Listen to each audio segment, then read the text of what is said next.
గ్రామీణ ప్రాంతాల్లో మిమ్మల్ని అందరినీ ఒకటే కోరుతున్నాను, ఏదైతే ఇంత మునిపి వేస్ట్ కాంపోస్ట్ కింద కొన్ని సెంటర్లు పెట్టాం. ఇక్కడి నుంచి ప్రతి ఒక్క ఇంటి దగ్గర చెత్త కలెక్ట్ చేయాల్సిన అవసరం ఉంది. అందులో నుంచి ప్రోడక్ట్స్ అన్ని సెగ్రిగేట్ చేయాలి. ఏది కూడా వేస్ట్ కాదు, అన్ని రీసైక్లింగ్ ఉపయోగపడతాయి. ఈ రోజు ప్లాస్టిక్ ని మళ్ళా ప్లాస్టిక్ గాని ఇప్పుడే ఒక ఎగ్జిబిషన్ పెట్టారు. అనేక వస్తువులు తయారు చేస్తున్నారు. ఒక పక్క మన వరి నుంచి కూడా ఏదైతే వేస్ట్ ఉందో గడ్డితో కూడా కరెంట్ ఉత్పత్తి చేయడం, లేకుంటే బయోఫ్యూయల్ తయారు చేయడం అవకాశాలు ఉన్నాయి. ఈ విధంగా ఏదైనా పెంకులుంటే సీసం ఉంటే మళ్ళా రీసైక్లింగ్ ఉపయోగించుకుంటాం.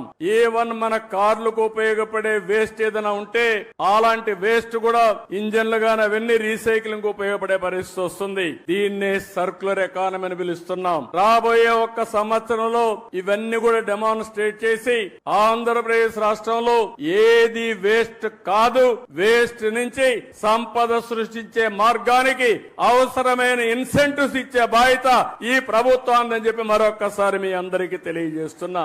ఎందుకు నేను ఈ మాట వాడుతున్నానంటే ఇది ఎవ్వరికి అనుకుంటూనే ఉన్నాం, శ్రద్ధ పెట్టడం లేదు, ప్రభుత్వాలు పాలసీలు తేవడం లేదు, మీరు కూడా పట్టించుకోకుండా మన అనారోగ్యానికి మనమే కారణం అవుతున్నాం.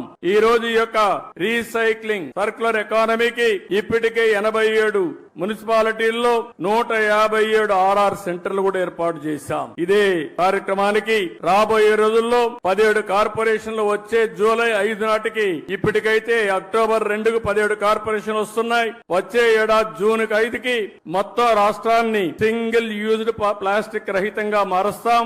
ఇలాంటి కార్యక్రమాలతో ముందుకు పోతున్నాం.